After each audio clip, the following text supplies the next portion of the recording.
Hi everyone, welcome back to Shri Sai tutorial. ఈ రోజు live test లో భాగంగా 6th మరియు 7th క్లాస్ సైన్స్ కంటెంట్ కు సంబంధించినటువంటి 5వ టెస్ట్ ను మనం నిర్వహించుకోబోతున్నాం. అదే విధంగా డిఎస్సి మరియు టెట్ వరకు మా ఛానల్ అనేది మీ వెన్నంటే ఉండి మిమ్మల్ని ప్రోత్సహిస్తూనే ఉంటుంది. అదే విధంగా మీ యొక్క సపోర్ట్ అనేది కూడా మాకు చాలా అవసరం కాబట్టి వీడియోను చూస్తున్న వాళ్ళంతా తప్పకుండా లైక్ చేయండి, కనీసం మీ ఒక్క మిత్రునికైనా షేర్ చేయండి, మీ విలువైనటువంటి అభిప్రాయాన్ని కామెంట్ రూపంలో తెలియజేయండి. అదేవిధంగా ఎవరైనా కొత్తగా మన ఛానల్ని చూస్తూ ఉన్నట్లయితే సబ్స్క్రైబ్ చేసుకొని ఇలాంటి క్వాలిటీ టెస్టులు పొందడానికి ఆల్ నోటిఫికేషన్ బెల్ ఐకాన్ని క్లిక్ చేయండి. ఇక లేట్ చేయకుండా మనం లైవ్ టెస్ట్లోకి వెళ్ళిపోదాం. ఈ రోజు లైవ్ టెస్ట్ లో భాగంగా మన మొదటి క్వశ్చన్ వచ్చేసి క్రింది వాటిలో సరైనది ఏది. ఇక్కడ చూసుకుంటే స్టేట్మెంట్ 1 కదిలే గాలిని పవనం అంటారు. స్టేట్మెంట్ 2 వచ్చేసి ఇది నిరంతరం క్రింది నుండి పైకి కదులుతుంది. ఇక్కడ చూసుకుంటే సరైనది ఏది అని అడగడం జరిగింది. ఇక్కడ చూసుకుంటే ఆప్షన్ 1, 2, ఆప్షన్ 2 1 మాత్రమే, ఆప్షన్ 3 2 మాత్రమే, ఆప్షన్ 4 ఏదీ కాదు. లైవ్ చూస్తున్న వాళ్ళంతా దీని యొక్క సరి అయినటువంటి సమాధానాన్ని ఫాస్ట్ గా కామెంట్ చేస్తూ ఉండండి. ఇక్కడ చూసుకుంటే దీని యొక్క సరి అయినటువంటి సమాధానం వచ్చేసి ఆప్షన్ 2 1 మాత్రమే సరైనది, రెండవది సరి అయినది కాదు. ఇక్కడ చూసుకుంటే కదిలే గాలిని మనం ఏమంటాము అంటే పవనం అంటాము. ఇక్కడ చూసుకుంటే ఈ పవనం అనేది ఏం చేస్తుంది అంటే ఇది నిరంతరం క్రింది నుంచి పైకి మాత్రమే కాదండి, ఎటువైపులా అంటే నలుమూలలా కూడా ఈ పవనం అనేది మనకి ఇక్కడ చూసుకుంటే కదులుతూనే ఉంటుంది. ఇక్కడ నిరంతరం క్రింది నుంచి పైకి అన్నారు కాబట్టి ఇది సరి అయినది కాదు, గమనించాలి.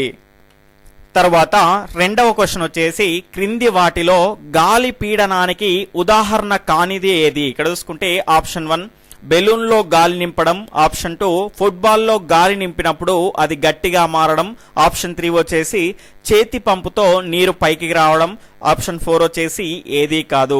మీ యొక్క ఆన్సర్ని వీడియోని లైక్ చేస్తూ ఫాస్ట్గా కామెంట్ చేస్తూ ఉండండి. ఇక్కడ చూసుకుంటే దీని యొక్క సరి అయినటువంటి సమాధానం వచ్చేసి ఆప్షన్ 4 ఏదీ కాదు అండి. ఇక్కడ చూసుకుంటే క్రింది వాటిలో గాలి పీడనానికి ఉదాహరణ కానివి ఏవి అని అడగడం జరిగింది. ఇక్కడ చూసుకుంటే ఇవన్నీ కూడా గాలి పీడనానికి ఉదాహరణ. ఇక్కడ చూసుకుంటే బెలూన్లో మనం గాలి నింపినప్పుడు ఆ గాలి పీడనం వల్లనే బెలూన్ అనేది పెద్దగా అవుతుంది. అదేవిధంగా ఫుట్బాల్లో కూడా సేమ్ అదే విధంగా అవుతుంది. దాని తర్వాత ఇక్కడ చూసుకుంటే చేతి పంపుతో నీరు పైకి ఎలా వస్తుంది అంటే మనకి ఇక్కడ చూసుకుంటే ఆ మన గాలి ద్వారా ఇచ్చినటువంటి ఆ పీడనమే నీటిని పైకి లాగడం జరుగుతుంది, గమనించాలి. కాబట్టి ఇవి మూడు కూడా గాలి పీడనానికి ఉదాహరణ, గమనించాలి. తర్వాత మూడవ క్వశ్చన్ వచ్చేసి క్రింది వాటిలో సరికానిది ఏది. ఇక్కడ చూసుకుంటే ఆప్షన్ 1 గాలి సంకోచ వ్యాకోచ ధర్మాలను కలిగి ఉండును, ఆప్షన్ 2 చల్లని గాలి వేడి గాలి కంటే తేలికగా ఉండును, ఆప్షన్ 3 గాలి పీడనాన్ని కలగజేయును, ఆప్షన్ 4 వచ్చేసి ఏదీ కాదు. లైవ్ చూస్తున్న వాళ్ళంతా దీని యొక్క సరి అయినటువంటి సమాధానాన్ని ఫాస్ట్ గా కామెంట్ చేస్తూ ఉండండి. ఇక్కడ చూసుకుంటే దీని యొక్క సరి అయినటువంటి సమాధానం వచ్చేసి ఆప్షన్ 2 అండి. చల్లని గాలి అనేది వేడి గాలి కంటే తేలికగా ఉండును అని ఇవ్వడం జరిగింది కాబట్టి ఇక్కడ చూసుకుంటే ఇది రాంగ్ ఆప్షన్ అండి. ఇక్కడ చూసుకుంటే చల్లని గాలి వేడి గాలి కంటే ఏ రకంగా ఉంటుంది, బరువుగా ఉంటుంది. వేడి గాలి అనేది తేలికగా ఉంటుంది. ఇక్కడ చూసుకుంటే భూమి మీద వాయువులు వేడెక్కడం ద్వారానే పైకి వెళ్తాయి, అంటే వేడి గాలి అనేది తేలికగా ఉన్నట్టే కదా అర్థము. అదేవిధంగా మనకి ఇక్కడ చూసుకుంటే మనకు page number 84 7th class science బుక్లో కనుక చూసుకుంటే ఖాళీ ఇంజెక్షన్ సీసా అదేవిధంగా రిఫిల్ ద్వారా మనకు ఒక ప్రయోగం అనేది ఇవ్వడం జరిగింది. దాని ద్వారా మనకి ఇక్కడ చూసుకుంటే ఒక రిఫిల్ అనేది ఉంటుంది, రిఫిల్లో ఒక నీటి చుక్క అనేది ఉంటుంది. మనం ఇందులో గాలి అనేది ఉన్నప్పుడు దాన్ని వేడి చేస్తే ఆ నీటి చుక్క అనేది పైకి వెళ్తుంది. ఈ రకంగా మనకు వేడి గాలి అనేది తేలికగా ఉంటుంది అని చెప్పొచ్చు. తర్వాత నాలుగవ క్వశ్చన్ వచ్చేసి భూమధ్య రేఖా ప్రాంతంలో ఆప్షన్ 1 పీడనం ఎక్కువ, ఆప్షన్ 2 నిత్యం వర్షం వస్తుంది, ఆప్షన్ 3 వచ్చేసి పీడనం తక్కువ, ఆప్షన్ 4 వచ్చేసి 2 and 3. లైవ్ చూస్తున్న వాళ్ళంతా దీని యొక్క సరి అయినటువంటి సమాధానాన్ని ఫాస్ట్ గా కామెంట్ చేస్తూ ఉండండి. అదేవిధంగా ఇంకా ఎవరైనా వీడియోని లైక్ చేయకపోతే ఖచ్చితంగా లైక్ చేయండి. ఇక్కడ చూసుకుంటే దీని యొక్క సరి అయినటువంటి సమాధానం వచ్చేసి ఆప్షన్ 4 2 and 3 అండి. ఇక్కడ చూసుకుంటే భూమధ్య రేఖా ప్రాంతంలో నిత్యం వర్షం కురుస్తుంది, పీడనం తక్కువ. ఎందుకు అంటే ఇక్కడ చూసుకుంటే చూసుకుంటే భూమధ్య రేఖా ప్రాంతంలో కనుక చూసుకుంటే సూర్యుని కిరణాలు అనేటివి ఈ భూమధ్య రేఖా ప్రాంతంలో నిట్ట నిలువుగా పడతాయి కాబట్టి ఇక్కడ చాలా వేడిగా ఉంటుంది. చాలా వేడిగా ఉండడం వల్ల ఏమవుతుంది అంటే ఇక్కడ వాయువులు అనేటివి పైకి వెళ్ళిపోతాయి. ఈ రకంగా పైకి వెళ్ళడం ద్వారా ఏమవుతుంది అంటే మనకు ఇక్కడ అల్పపీడన ప్రాంతం అనేది ఏర్పడుతుంది. ఈ రకంగా అల్పపీడన ప్రాంతం ఏర్పడిన తర్వాత గాలులు అనేటివి పైకి వెళ్తాయి కదా. పైకి వెళ్ళిన తర్వాత ఏమవుతాయి అంటే అది నీటి ఆవిరి పైకి వెళ్ళి చల్లబడి వెంటనే మనకు వర్షం అనేది రోజు కురుస్తూ ఉంటుంది, గమనించాలి. ఈ రకంగా మనకు భూమధ్య రేఖా ప్రాంతంలో పీడనం తక్కువగా ఉంటుంది, అదేవిధంగా నిత్యం వర్షం అనేది వస్తూనే ఉంటుంది, గమనించాలి. తర్వాత 5వ క్వశ్చన్ వచ్చేసి క్రింది వాటిలో సరైనవి ఏవి? ఇక్కడ ఆప్షన్ 1 నేల నీటి కన్నా తొందరగా వేడెక్కుతుంది. స్టేట్మెంట్ 2 పగటి సమయంలో నేల మీద గాలులు వేడెక్కి పైకి పోవును. స్టేట్మెంట్ 3 వచ్చేసి రాత్రి సమయంలో నేల నీటి కన్నా తొందరగా చల్లబడుతుంది. ఆప్షన్ 4 వచ్చేసి పైవన్నీ. లైవ్ చూస్తున్న వాళ్ళంతా దీని యొక్క సరి అయినటువంటి సమాధానాన్ని ఫాస్ట్గా కామెంట్ చేస్తూ ఉండండి. ఇక్కడ చూసుకుంటే దీని యొక్క సరి అయినటువంటి సమాధానం వచ్చేసి ఆప్షన్ 4 అండి. పైవన్నీ కూడా సరి అయినవి. ఇక్కడ చూసుకుంటే నేల అనేది నీటి కన్నా తొందరగా వేడెక్కుతుంది, తొందరగా చల్లబడుతుంది. ఇక్కడ చూసుకుంటే పగటి సమయంలో కనుక చూసుకుంటే ఎండ అనేది ఎక్కువగా ఉంటుంది కాబట్టి నేల మీద గాలులు వేడెక్కి పైకి పోతాయి. ఎందుకంటే వేడెక్కడం వల్ల ఆ గాలి అనేది తేలిక అయ్యేసి మనకి ఏమవుతుంది, పైకి వెళ్ళిపోతుంది. ఇక్కడ చూసుకుంటే రాత్రి సమయంలో నేల నీటి కన్నా తొందరగా చల్లబడుతుంది. నేలకు ఉన్నటువంటి ప్రత్యేకత ఏంటి అంటే తొందరగా వేడెక్కుతుంది, తొందరగా చల్లబడుతుంది. నీరు అలా కాదండి, లేటుగా వేడెక్కుతుంది, లేటుగా చల్లబడుతుంది, గమనించాలి. తర్వాత 6వ క్వశ్చన్ వచ్చేసి తుఫాన్కు దారి తీసేటువంటి కారకాలు ఏవి? ఆప్షన్ 1 గాలి వేగం, ఆప్షన్ 2 గాలి వీచే దిశ, ఆప్షన్ 3 ఆర్ద్రత, ఆప్షన్ 4 వచ్చేసి ఉష్ణోగ్రత. అడిషనల్ ఆప్షన్స్ వచ్చేసి ఆప్షన్ 1 1 2 3, ఆప్షన్ 2 వచ్చేసి 1 2 4, ఆప్షన్ 4 వచ్చేసి 4 మాత్రమే, ఆప్షన్ 5 వచ్చేసి పైవన్నీ. లైవ్ చూస్తున్న వాళ్ళంతా ఖచ్చితంగా వీడియోని లైక్ చేస్తూ దీని యొక్క సరి అయినటువంటి సమాధానాన్ని ఫాస్ట్గా కామెంట్ చేస్తూ ఉండండి. ఇక్కడ చూసుకుంటే దీని యొక్క సరి అయినటువంటి సమాధానం వచ్చేసి ఆప్షన్ 5 పైవన్నీ అండి. ఇక్కడ చూసుకుంటే తుఫాన్కు దారి తీసేటువంటి కారకాలు ఇవన్నీ అవుతాయండి. ఏ రకంగా అంటే ఫర్ ఎగ్జాంపుల్ ఇక్కడ చూసుకుంటే ఉష్ణోగ్రత అనేది ఎక్కువగా ఉందనుకోండి, అక్కడ ఉన్నటువంటి గాలులు అనేటివి ఏమవుతాయి, పైకి వెళ్ళిపోతాయి, వేడెక్కేసి పైకి వెళ్ళిపోతాయి. అంటే ఇక్కడ చూసుకుంటే భూమి పైన ఉన్నటువంటి నీరంతా కూడా ఆవిరి రూపంలో పైకి వెళ్ళిపోతుంది కానీ అర్థము. అంటే ఇక్కడ చూసుకుంటే వాతావరణంలో ఆర్ద్రత అనేది మనకు ఎక్కువగా అవుతుంది. ఇక్కడ చూసుకుంటే ఈ రకంగా అల్పపీడనం వల్ల ఇక్కడ చూసుకుంటే ఈ గాలి అనేది పైకి పోతుండడం వల్ల ఇక్కడ ఏమైంది, అల్పపీడనం అనేది ఏర్పడింది.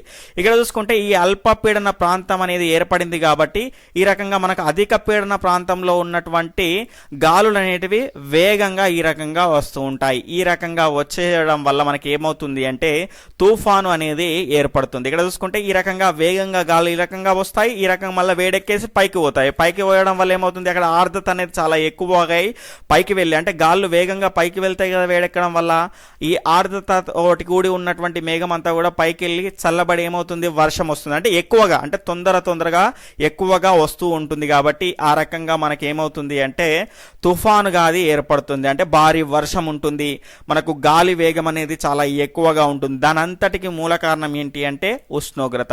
ఇక్కడ చూసుకుంటే గాలి వీచే దిశ కూడా మనకు కారణం అవ్వచ్చు. ఫర్ ఎగ్జాంపుల్ అనంతపూర్ డిస్టిక్ వైపు ఉందనుకోండి, అనంతపూర్ వైపు ఉంటుంది. దాని తర్వాత శ్రీకాకుళం వైపు ఉన్నదనుకోండి, శ్రీకాకుళం వైపు దానికి సంబంధించినటువంటి తుఫాన్ తీవ్రత అనేది ఎక్కువగా ఉంటుంది. కాబట్టి అన్నీ కూడా మనకు కారకాలు అవుతాయి, గమనించాలి. తర్వాత 7వ క్వశ్చన్ వచ్చేసి ఐఎండి అనగా option 1 Indian meteorological department, option 2 వచ్చేసి ఇండియన్ మెథలాజికల్ డిపార్ట్మెంట్, ఆప్షన్ 3 వచ్చేసి ఇండియన్ మెట్రోలాజికల్ డిపార్ట్మెంట్, ఆప్షన్ 4 వచ్చేసి ఇండియన్ మెటలాజికల్ డిపార్ట్మెంట్. మీ యొక్క సరి అయినటువంటి సమాధానాన్ని ఫాస్ట్గా కామెంట్ చేస్తూ ఉండండి. ఇక్కడ చూసుకుంటే దీని యొక్క సరి అయినటువంటి సమాధానం వచ్చేసి ఆప్షన్ 1 ఇండియన్ మెటీరియలాజికల్ డిపార్ట్మెంట్ అండి. ఇక్కడ చూసుకుంటే ఇది రాబోయేటువంటి తుఫాన్లు మరియు వాతావరణానికి సంబంధించినటువంటి విషయాలను తెలియజేస్తూ హెచ్చరికలు జారీ చేసేటువంటి డిపార్ట్మెంట్గా మనం చెప్పుకోవచ్చు ఐఎండిని. తర్వాత 8వ క్వశ్చన్ వచ్చేసి అద్దంలో ఏర్పడే ప్రతిబింబం యొక్క లక్షణాలు ఏమిటి? ఆప్షన్ 1 తలక్రిందులు కానిది ఆప్షన్ 2 పార్శ్వ విలోమం చెందనిది, ఆప్షన్ 3 వచ్చేసి నిజ ప్రతిబింబం, ఆప్షన్ 4 వచ్చేసి తెరపై పట్టనిది. ఇక్కడ అడిషనల్ ఆప్షన్స్ వచ్చేసి 1, 3 మాత్రమే, 1, 2, 3 మాత్రమే, ఆప్షన్ 3 వచ్చేసి 1, 4 మాత్రమే, ఆప్షన్ 4 వచ్చేసి ఏది కాదు. లైవ్ చూస్తున్న వాళ్ళంతా దీని యొక్క సరి అయినటువంటి సమాధానాన్ని ఫాస్ట్ గా కామెంట్ చేస్తూ ఉండండి. ఇక్కడ చూసుకుంటే దీని యొక్క సరి అయినటువంటి సమాధానం వచ్చేసి ఆప్షన్ 3 1, 4 మాత్రమే దీని యొక్క సరి అయినటువంటి సమాధానం. ఇక్కడ చూసుకుంటే అద్దంలో ఏర్పడేటువంటి ప్రతిబింబం యొక్క లక్షణాలు ఏ రకంగా ఉంటాయి అంటే తల క్రిందులు కానిది, తల క్రిందులుగా ఉండదు కదండి, స్ట్రైట్ గానే ఉంటుంది కదా. పార్శ్వ విలోమం చెందనిది అన్నాడు, పార్శ్వ విలోమం చెందుతుంది అంటే ఇక్కడ చూసుకుంటే పార్శ్వ విలోమం అంటే మీరు ఒకటే పాట గుర్తుపెట్టుకోండి, కుడి ఎడమైతే పొరపాటు కాదు, ఈ రకమైనటువంటి పాటను గుర్తుపెట్టుకోండి. ఇక్కడ చూసుకుంటే కుడి ఎడమ కుడిగా కనిపించడాన్ని మనం ఏమంటాము అంటే పార్శ్వ విలోమం అంటాము. అదేవిధంగా ఇక్కడ చూసుకుంటే నిజ ప్రతిబింబం కాదు, అద్దంలో ఏర్పడేది ఏంటి, మిథ్యా ప్రతిబింబం గమనించాలి. అదేవిధంగా తెరపై పట్టనిదండి, తెరపై పట్టదు కాబట్టే మనం అద్దంలో చూడగలుగుతున్నాం కాబట్టి అద్దంలో ఏర్పడేటువంటి మిథ్యా ప్రతిబింబం యొక్క లక్షణాలు మనం ఇవిగా చెప్పుకోవచ్చు. తర్వాత 9వ క్వశ్చన్ వచ్చేసి పూర్తిగా పారదర్శకమైనటువంటి పదార్థాలను కాంతి సమక్షంలో ఆప్షన్ 1 చూడలేం, ఆప్షన్ 2 చూడగలుగుతాం, ఆప్షన్ 3 పాక్షికంగా చూడగలుగుతాం, ఆప్షన్ 4 ఏదీ కాదు. జాగ్రత్తగా ఆలోచించి దీని యొక్క సరి అయినటువంటి సమాధానాన్ని ఫాస్ట్ గా కామెంట్ చేయండి. ఇక్కడ చూసుకుంటే దీని యొక్క సరి అయినటువంటి సమాధానం వచ్చేసి ఆప్షన్ 1 చూడలేమండి. ఇక్కడ చూసుకుంటే పూర్తిగా పారదర్శకమైనటువంటి పదార్థాలను కాంతి సమక్షంలో మనము చూడలేము. ఇక్కడ చూసుకుంటే మనకు ఏదైనా వస్తువుని మనం చూడగలుగుతున్నాము అంటే ఫర్ ఎగ్జాంపుల్ ఒక గ్లాసుని మనం చూడగలుగుతున్నాము అనుకుంటే గనక, ఏదైనా వస్తువుని మనం చూడగలుగుతున్నాము అనుకుంటే గనక దానిపైన కాంతి పడి ఆ కాంతి పరావర్తనం చెంది తిరిగి మన కంటికి చేరడం వల్లనే మనం దాన్ని చూడగలుగుతున్నాం. అలాంటిది పూర్తిగా పారదర్శకమైనటువంటి పదార్థాల గుండా ఏమవుతుంది అంటే కాంతి ప్రసరించి వెళ్ళిపోతుంది, కానీ పరావర్తనం చెందదు. కాబట్టి పూర్తిగా పారదర్శకమైనటువంటి పదార్థాలను మనం కాంతి సమక్షంలో చూడలేము, గమనించాలి. తర్వాత 10వ క్వశ్చన్ వచ్చేసి క్రింది వాటిలో సరైన దాన్ని ఎంచుకోండి. ఇక్కడ స్టేట్మెంట్ 1 నీడ ఏర్పడాలంటే కావలసినవి కాంతి జనకం మరియు అపారదర్శకమైనటువంటి వస్తువు. తర్వాత స్టేట్మెంట్ 2 పతన కోణం పరావర్తన కోణానికి అండి, ఇది పతన కోణం పరావర్తన కోణము తలానికి రెండు వైపులా సమానత్వం కలిగి ఉంటుంది. అంటే ఇక్కడ చూసుకుంటే ఇక్కడ కొంచెం మిస్టేక్ పడిందండి. పతన కోణం అనేది పతన కోణము మరియు పరావర్తన కోణం అనేది తలానికి రెండు వైపులా సమానత్వాన్ని కలిగి ఉంటుంది అని ఇక్కడ స్టేట్మెంట్. ఇక్కడ చూసుకుంటే క్రింది వాటిలో సరైన దాన్ని ఎంచుకోండి అని మన క్వశ్చన్. ఇక్కడ చూసుకుంటే ఆప్షన్ 1, 2 మాత్రమే సరైనవి, ఆప్షన్ 2 1 మాత్రమే సరైనది, ఆప్షన్ 3 వచ్చేసి 2 మాత్రమే సరైనది, ఆప్షన్ 4 వచ్చేసి ఏది కాదు. దీని యొక్క సరి అయినటువంటి సమాధానాన్ని ఫాస్ట్ గా కామెంట్ చేస్తూ ఉండండి. ఇక్కడ చూసుకుంటే దీని యొక్క సరి అయినటువంటి సమాధానం వచ్చేసి ఆప్షన్ 4 ఏది కాదు అండి. ఇక్కడ చూసుకుంటే నీడ ఏర్పడాలంటే కావలసినటువంటి కాంతి జనకము అపారదర్శకమైనటువంటి వస్తువు మాత్రమే కాదు, మనకు దాని వెనకాల ఒక తెర కూడా కావాలి. తెర ఉంటేనే కదండి దానిపైన మనకు నీడ అనేది పడుతుంది, దాన్ని మనము చూడగలుగుతాం. కాబట్టి ఇది రాంగ్ ఆప్షన్. అదేవిధంగా పతన కోణము అదేవిధంగా ఇక్కడ చూసుకుంటే పరావర్తన కోణము, ఇది తలము, దాని తర్వాత ఇక్కడ ఇది లంబము. ఇక్కడ చూసుకుంటే పతన కోణము పరావర్తన కోణము దేంతో సమానంగా ఉంటాయండి. ఇక్కడ చూసుకుంటే తలంతో ఒకవైపు సమానంగా ఉంటాయి. ఇక్కడ చూసుకుంటే మనకు తలానికి రెండు వైపులా సమానం కదండి, తలానికి ఒకవైపు మాత్రమే సమానంగా ఉంటాయి, గమనించాలి. తర్వాత 11వ క్వశ్చన్ వచ్చేసి రెండు దర్పణాల మధ్య కోణం 90 డిగ్రీలైన ప్రతిబింబాల సంఖ్య ఎంత?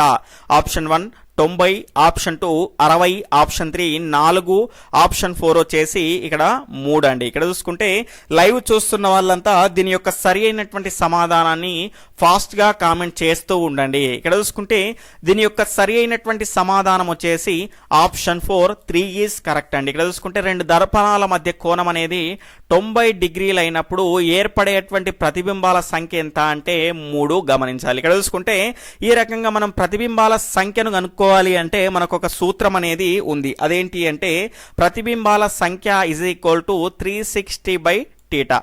360/θ. ఇక్కడ చూసుకుంటే మనకు టీటా అంటే ఎంత అంటే కోణము, ఆ రెండు దర్పణాల మధ్య. ఫర్ ఎగ్జాంపుల్ ఈ రెండు దర్పణాలని అనుకోండి, ఆ మధ్యలో కోణం ఎంత అని దీని యొక్క అర్థము. ఇక్కడ చూసుకుంటే 360కి 360 అట్లనే ఉంచుతున్నాం. ఇక్కడ టీటా అంటే కోణం ఎంత 90 డిగ్రీలు కాబట్టి ఇక్కడ ఏమొస్తుంది అంటే 90 వస్తుంది.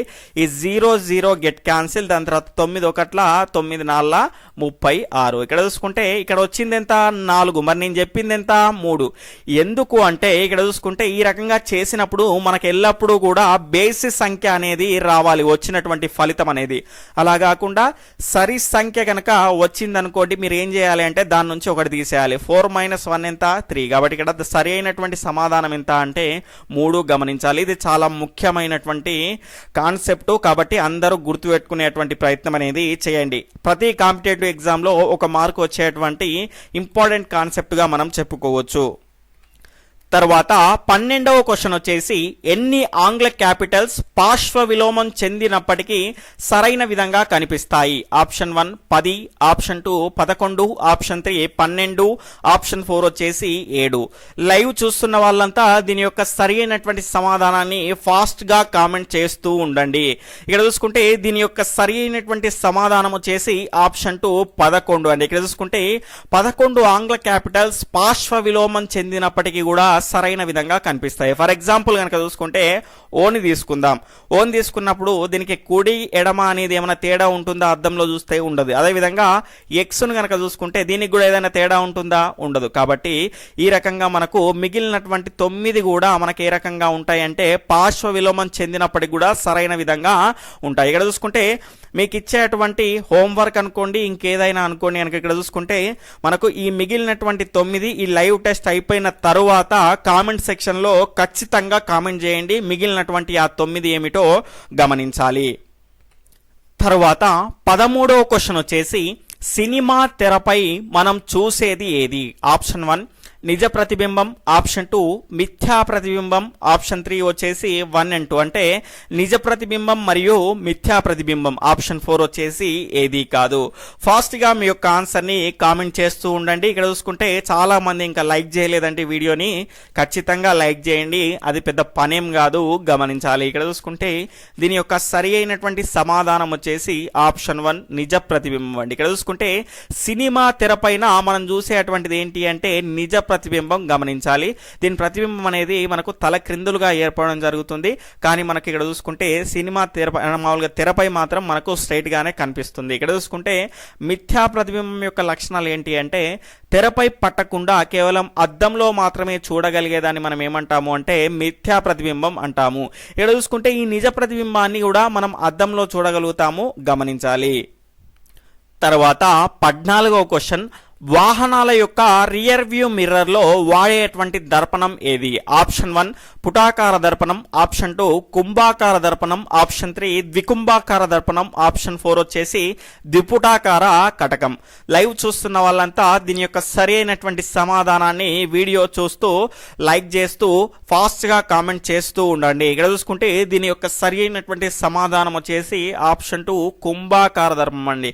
ఇక్కడ చూసుకుంటే దీన్ని రియర్ వ్యూ మిర్రర్ లో మనకు ఎందుకు ఉపయోగిస్తారు అంటే కుంభాకార దర్పణం యొక్క ప్రత్యేకత ఏమిటి అంటే వెనకాల వచ్చేటువంటి పెద్ద పెద్ద వాహనాలను కూడా అందులో చిన్నదిగా చేసి అందులో పట్టే విధంగా చూపెట్టేదే కుంభాకార దర్పణము, గమనించాలి. అందుకే రియర్ వ్యూ మిర్రర్ లో మనకు కుంభాకార దర్పణాన్ని వాడతారు, గమనించాలి. తర్వాత దంత వైద్యుల మరియు టార్చ్ లైట్లు అదేవిధంగా వాహనాల యొక్క హెడ్ లైట్లలో వాడేటువంటి దర్పణాలు ఏవి? ఆప్షన్ 1 పుటాకార దర్పణం, ఆప్షన్ 2 కుంభాకార దర్పణం, ఆప్షన్ 3 ద్వికుంభాకార దర్పణం, ఆప్షన్ 4 వచ్చేసి ద్విపుటాకార కటకం. ఫాస్ట్ గా మీ యొక్క ఆన్సర్ ని కామెంట్ చేస్తూ ఉండండి. ఇది అందరికీ తెలిసినటువంటి సమాధానమే. ఇక్కడ చూసుకుంటే దీని యొక్క సరి అయినటువంటి సమాధానం వచ్చేసి ఆప్షన్ 1 పుటాకార దర్పణం. ఇక్కడ చూసుకుంటే దంతాల్లో చిన్న చిన్నగా ఉన్నటువంటి వాటిని కూడా మనకు పెద్దగా అంటే డాక్టర్ వైద్యం చేసేటప్పుడు అతనికి క్లిస్టర్ క్లియర్ గా కనిపించాలి కాబట్టి మనకు పుటాకార దర్పణం ఏం చేస్తుంది అంటే చాలా చిన్న వాటిని కూడా పెద్దగా చేసి చూపిస్తుంది. కాబట్టి మనకు ఈ రకంగా పుటాకార దర్పణాన్ని వాడతారు. వాడతారు. ఇక్కడ చూసుకుంటే టార్చ్ లైట్లో కూడా మనకు ఫోకస్ అనేది చాలా ఎక్కువగా అవసరం కాబట్టి చిన్న లైట్ వేసినప్పటికీ ఆ దర్పణం నుంచి బయటకు వచ్చేసరికి చాలా పెద్దగా కనిపిస్తుంది. ఇక్కడ చూసుకుంటే వాహనాల హెడ్ లైట్లో కూడా మనకు ఫోకస్ అనేది చాలా అవసరం కాబట్టి నైట్లో వెళ్ళేటప్పుడు అన్నీ కనిపించాలి అంటే ఖచ్చితంగా మనకు చిన్న లైట్ ఉన్నప్పటికీ ఫోకస్ అనేది ఎక్కువగా కొట్టాలి కాబట్టి మనకు పుటాకార దర్పణాన్ని వాడతారు, గమనించాలి. తర్వాత 16వ క్వశ్చన్ వచ్చేసి క్రింది వాటిలో సరికానిది ఏది? ఇక్కడ చూసుకుంటే ఆప్షన్ 1 గరుకు తలంపై క్రమరహిత పరావర్తనం జరుగును. ఆప్షన్ 2 నునుపు తలంపై క్రమ పరావర్తనం జరుగును. ఆప్షన్ 3 వచ్చేసి క్రమరహిత పరావర్తనం వల్ల ఏర్పడే ప్రతిబింబాలను మనం చూడలేము. స్టేట్మెంట్ 4 వచ్చేసి క్రమ పరావర్తనం వల్ల ఏర్పడే ప్రతిబింబాలను స్పష్టంగా చూడగలం. లైవ్ చూస్తున్న వాళ్ళంతా వీడియోని లైక్ చేస్తూ దీని యొక్క సరి అయినటువంటి సమాధానాన్ని ఫాస్ట్ గా కామెంట్ చేస్తూ ఉండండి. ఇక్కడ చూసుకుంటే దీని యొక్క సరి అయినటువంటి సమాధానం వచ్చేసి ఆప్షన్ 3 అండి. ఇక్కడ చూసుకుంటే క్రమరహితమైనటువంటి పరావర్తనం వల్ల ఏర్పడే ప్రతిబింబాలను మనం చూడలేం కాదండి, పాక్షికంగా చూడగలుగుతాము, గమనించాలి. మొత్తానికే చూడలేకుండా ఉండము. ఇక్కడ చూసుకుంటే మన కిటికీలో కనుక చూసుకుంటే గరుకుగా ఉన్నటువంటి కిటికీ అద్దాల్లో నుంచి కనుక చూసుకుంటే మొత్తానికి స్పష్టంగా ఏర్పడకపోయినా కూడా మనకు ప్రతిబింబం అనేది ఏ రకంగా ఏర్పడుతుంది, పాక్షికంగా మాత్రం మనకు కనిపిస్తుంది, గమనించాలి. మనం మొహం పెట్టుకొని కనుక చూసుకుంటే మొత్తానికి క్లియర్ గా కనగడకపోయినా కూడా మన మొహం చూసుకునే అద్దంలో కనిపించినట్టు కనిపించకపోయినా కూడా కొంత మాత్రం కనిపిస్తుంది. కాబట్టి క్రమరహిత పరావర్తనం అనేది ఎక్కడ జరుగుతుంది, గరుకు తలం పైన జరుగుతుంది. కాబట్టి ఆ రకంగా ఏర్పడే ప్రతిబింబాలని మనం పాక్షికంగా చూడగలుగుతాము, గమనించాలి. అదేవిధంగా గరుకు తలం పైన క్రమరహిత పరావర్తనం జరుగుతుంది, నునుపు తలం పైన క్రమ పరావర్తనం జరుగుతుంది, గమనించాలి. తర్వాత 17వ క్వశ్చన్ వచ్చేసి పెరిస్కోప్ లో 2 దర్పణాల మధ్య కోణం ఎంత? చాలా మంది కన్ఫ్యూజ్ అయ్యేటువంటి క్వశ్చన్ గా మనం చెప్పుకోవచ్చు. దీని యొక్క ఆప్షన్స్ వచ్చేసి 45, ఆప్షన్ 2 0 డిగ్రీలు, ఆప్షన్ 3 వచ్చేసి 90 డిగ్రీలు, ఆప్షన్ 4 వచ్చేసి ఏది కాదు. ఇక్కడ చూసుకుంటే లైవ్ చూస్తున్న వాళ్ళంతా దీని యొక్క సరి అయినటువంటి సమాధానాన్ని ఫాస్ట్ గా కామెంట్ చేస్తూ ఉండండి. ఇక్కడ చూసుకుంటే దీని యొక్క సరి అయినటువంటి సమాధానం వచ్చేసి ఆప్షన్ 2 0 డిగ్రీలు అండి. ఇక్కడ చూసుకుంటే పెరిస్కోప్ లో 2 దర్పణాల మధ్య కోణం ఎంత అన్నాం. ఇక్కడ చూసుకుంటే పెరిస్కోప్ లో మనకి ఇక్కడ గనక చూసుకుంటే మనకు ఏ రకంగా ఉంటుంది అంటే మీకు చాలా మంది ఏమనుకుంటారంటే 45 డిగ్రీలు అనుకున్నారు. ఇక్కడ జాగ్రత్తగా గమనించండి, పెరిస్కోప్ లో కనుక చూసుకుంటే మనకి ఈ రకంగా అద్దాలను మనము ఏర్పాటు చేస్తాం. ఈ రకంగా అద్దాలను ఏర్పాటు చేసేటువంటి కోణం ఎంత అంటే 45 డిగ్రీల కోణంతో ఏర్పాటు చేస్తాం. ఈ రకమైనటువంటి అద్దాలను ఏ రకంగా అమరుస్తాం, మనము సమాంతరంగా అమరుస్తాము. కాబట్టి వాటి మధ్య కోణం ఎంత ఉంటుంది అంటే 0 డిగ్రీలు, గమనించాలి. ఇక్కడ చాలా మంది కన్ఫ్యూజ్ అయ్యి వాళ్ళ యొక్క మార్కులను పోగొట్టుకుంటారు. పెరిస్కోప్ లో 2 దర్పణాల మధ్య కోణము అంటేనేమో 0 డిగ్రీలు అంటే పెరిస్కోప్ లో 2 అద్దాలు అమర్చేటువంటి ఈ రకంగా మనకు దర్పణాలు అమర్చేటువంటి కోణం ఎంత అంటే ఈ రకంగా మనం అమరుస్తాము. కాబట్టి మనకి ఏమొస్తుంది అంటే 45 డిగ్రీల కోణం వస్తుంది, గమనించాలి. తర్వాత 18వ క్వశ్చన్ వచ్చేసి నీటిని నిల్వ ఉంచే రిజర్వాయర్లలో నీటి మట్టాన్ని ఎందులో కొలుస్తారు? ఆప్షన్ 1 అడుగులలో, ఆప్షన్ 2 క్యూసెక్కులలో, ఆప్షన్ 3 గాలెన్లలో, ఆప్షన్ 4 వచ్చేసి లీటర్లలో. లైవ్ చూస్తున్న వాళ్ళంతా దీని యొక్క సరి అయినటువంటి సమాధానాన్ని ఫాస్ట్ గా కామెంట్ చేస్తూ ఉండండి. ఇక్కడ చూసుకుంటే దీని యొక్క సరి అయినటువంటి సమాధానం వచ్చేసి ఆప్షన్ 1 అడుగులలో అండి. ఇక్కడ చూసుకుంటే నీటిని నిల్వ ఉంచేటువంటి రిజర్వాయర్లలో నీటి మట్టాన్ని ఎందులో కొలుస్తారు అంటే అడుగులలో కొలుస్తారు, గమనించాలి. తర్వాత 19వ క్వశ్చన్ వచ్చేసి మన గ్రామాల్లో ఉన్న నీళ్ల ట్యాంకులో పట్టే నీటి సామర్థ్యాన్ని ఎందులో కొలుస్తారు? నీటి సామర్థ్యాన్ని ఎందులో కొలుస్తారండి? ఇక్కడ ఎందులో కొలుస్తారు? ఇక్కడ ఆప్షన్ 1 అడుగులలో, ఆప్షన్ 2 క్యూసెక్కులలో, ఆప్షన్ 3 గాలెన్లలో, ఆప్షన్ 4 వచ్చేసి లీటర్లలో. ఇక్కడ చూసుకుంటే ఆప్షన్స్ వచ్చేసి 1, 2 మాత్రమే సరైనవి, ఆప్షన్ 2, 2, 3 మాత్రమే సరైనది, ఆప్షన్ 3 వచ్చేసి 3, 4 మాత్రమే సరైనది, ఆప్షన్ 4 వచ్చేసి 2 మాత్రమే సరైనది. లైవ్ చూస్తున్న వాళ్ళంతా వీడియోని లైక్ చేస్తూ దీని యొక్క సరైనటువంటి సమాధానాన్ని ఫాస్ట్ గా కామెంట్ చేస్తూ ఉండండి. ఇక్కడ చూసుకుంటే దీని యొక్క సరి అయినటువంటి సమాధానం వచ్చేసి ఆప్షన్ 3, 3, 4 అండి. గాలెన్లలో లేదా లీటర్లలో కొలుస్తారు. ఇక్కడ చూసుకుంటే మన గ్రామాల్లో ఉన్నటువంటి నీళ్ల ట్యాంక్ ట్యాంకులో పట్టేటువంటి నీటి సామర్థ్యం ఉంటుంది కదండి, దాన్ని గాలెన్లు లేదా లీటర్లలో కొలుస్తారు, గమనించాలి. తర్వాత 20వ క్వశ్చన్ వచ్చేసి వరదలు వచ్చినప్పుడు ప్రాజెక్టుల నుంచి విడుదల చేసే నీటి పరిమాణాన్ని ఎందులో కొలుస్తారు? ఆప్షన్ 1 అడుగులలో, ఆప్షన్ 2 క్యూసెక్కులలో, ఆప్షన్ 3 గాలెన్లలో, ఆప్షన్ 4 వచ్చేసి లీటర్లలో. ఫాస్ట్గా మీ యొక్క ఆన్సర్ని కామెంట్ చేస్తూ ఉండండి. అదేవిధంగా ఎవరైనా కొత్తగా మన ఛానల్ని చూస్తూ ఉంటే డైలీ ఫ్రీగా లైవ్ టెస్ట్లను పొందాలి అనుకుంటే గనక ఖచ్చితంగా రెడ్ కలర్లో ఉన్నటువంటి సబ్స్క్రైబ్ బటన్ని క్లిక్ చేసుకొని సబ్స్క్రైబ్ చేసుకోండి. అదేవిధంగా పక్కన్నటువంటి ఆల్ నోటిఫికేషన్ బెల్ ఐకాన్ని క్లిక్ చేయండి. ఇక్కడ చూసుకుంటే దీని యొక్క సరి అయినటువంటి సమాధానం వచ్చేసి ఆప్షన్ 2 క్యూసెక్లలో కొలుస్తారండి. వరదలు వచ్చినప్పుడు ప్రాజెక్టుల నుంచి విడుదల చేసేటువంటి నీటి పరిమాణాన్ని క్యూసెక్లలో కొలుస్తారు. క్యూసెక్కు అంటే ఏమిటి అంటే క్యూబిక్ సెంటీమీటర్ పర్ సెకండ్, అంటే సెంటీమీటర్లో వచ్చేటువంటి సెకండ్ అండి, క్యూబిక్ సెంటీమీటర్ ఫర్ సెకండ్. అక్కడ సెకండ్లో వచ్చేటువంటి నీటి పరిమాణాన్ని ఆ రకంగా కొలిచేటువంటి విధానాన్ని ఏమంటారు అంటే క్యూసెక్కులు అంటారు, గమనించాలి. తర్వాత 21వ క్వశ్చన్ వచ్చేసి వాతావరణ శాస్త్రవేత్తలు ఉపయోగించేటువంటి రాడార్ యొక్క పూర్తి అబ్రివేషన్ ఏమిటి? Option 1 radar detection and ranging, option 2 వచ్చేసి radio detection and ranging, option 3 వచ్చేసి radar direction and ranging, option 4 వచ్చేసి రేడియో డైరెక్షన్ అండ్ ర్యాంగింగ్. ఫాస్ట్గా మీ యొక్క ఆన్సర్ని కామెంట్ చేస్తూ ఉండండి. ఇక్కడ చూసుకుంటే దీని యొక్క సరి అయినటువంటి సమాధానం వచ్చేసి ఆప్షన్ 2 అండి, రేడియో డిటెక్షన్ అండ్ ర్యాంగింగ్. వాతావరణ శాస్త్రవేత్తలు రాడార్ అనేటువంటి పరికరాన్ని ఉపయోగించి వర్షము, మంచు మొదలైనటువంటి అంశాల గురించి తెలియజేస్తారు. దాని యొక్క full abbreviation radio detection and ranging, గమనించాలి.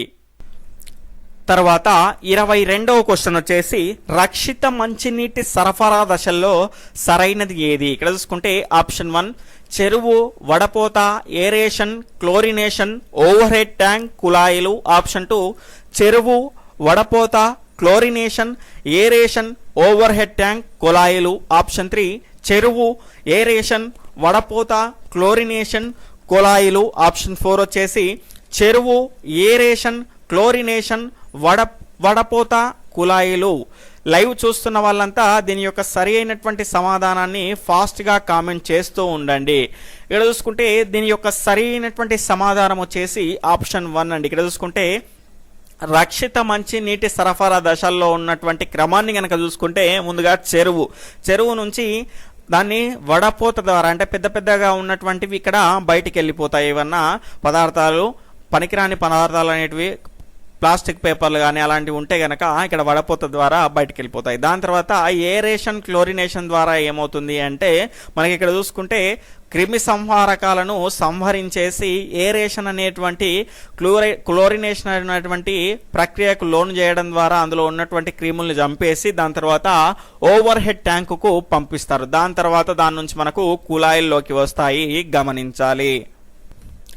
తర్వాత WHO నివేదిక ప్రకారము ప్రతి మనిషికి వారి కనీస అవసరాలకు ఎన్ని లీటర్ల నీరు కావాలి? ఆప్షన్ 1 20 లీటర్లు, ఆప్షన్ 2 30 లీటర్లు, ఆప్షన్ 3 వచ్చేసి 40 లీటర్లు, ఆప్షన్ 4 50 లీటర్లు.